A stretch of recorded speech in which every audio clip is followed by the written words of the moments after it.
Hello everyone, welcome to my channel. ये दूसरी video है मेरी द न्यूक्लियस और रेडिएशन चैप्टर पर प्रीवियस ईयर क्वेश्चंस की। सबसे पहले जो भी इस चैनल पर मेरी वीडियो को देख रहे हैं, चैनल को सबसे पहले सब्सक्राइब करें और वीडियोस को लाइक शेयर करें। 5 क्वेश्चन तक मैंने उसमें कवर कर लिए थे। अब यहाँ से 6 क्वेश्चन है।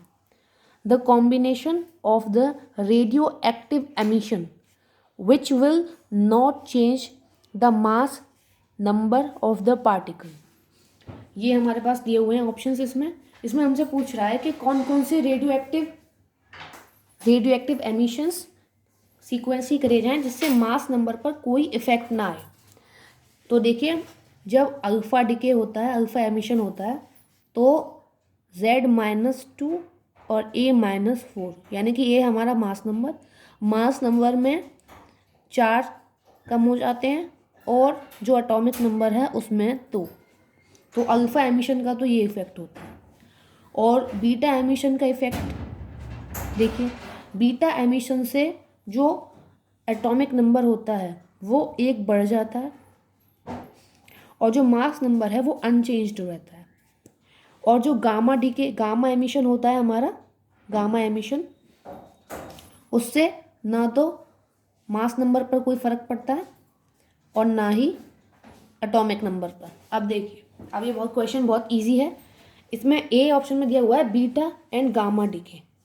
ठीक है, बीटा डीके से मास नंबर पे कोई फ़र्क नहीं पड़ता और गामा डीके से दोनों पर ही कोई फ़र्क नहीं पड़ता। तो आंसर तो यही हो जाएगा इसका। ये पहले ऑप्शन में यही रखिए।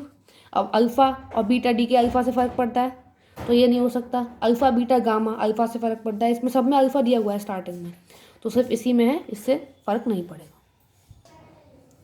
अब देखिए 7th question, when slow neutron is captured by a uranium-235 nucleus by a fission result। ठीक है, जब एक स्लो न्यूट्रॉन को uranium-235 न्यूक्लियस कैप्चर कर लेता है तो फिजन होता है। फिजन रिजल्ट में हमारा क्या मिलता है? Fission.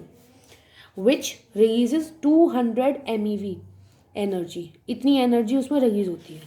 If the power output of the atomic reactor, जो एटॉमिक रिएक्टर है उसका पावर आउटपुट है 1.6 megawatt. The rate of the nuclear under going fission, किस रेट से फिजन हो रहा है, फिजन की हमें रेट निकालनी है। अब देखिए, सबसे पहले इसका फॉर्मूला देखिए, rate of fission, power output in what. ये जैसे यूनिट में लिखे हुए हैं वैसे में ही करनी है हमें, तभी आंसर हमारा ठीक आएगा। और energy for fission in joules में ही होनी चाहिए एनर्जी। अब पावर आउटपुट क्या है?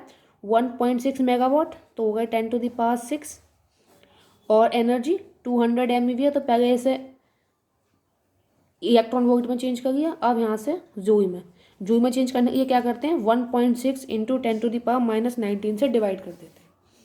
ठीक है, अब इसे हम कैंसिल कर देंगे यहाँ से। 10⁻⁻19, ये 10⁶ से 10⁶ कैंसिल हो जाएगी, ये आएगा हमारे पास, ये आएगा यहाँ से। और इसे सॉल्व करेंगे तो आ जाएगा 5 × 10⁻16 पर सेकेंड। ये इसकी यूनिट हो गई। ये हमारी फिजन की रेट आ गई। देखिए, फिजन की रेट 10⁻⁻19/200, यहाँ से निकल के आ गई 5 × 10⁻16 पर सेकेंड।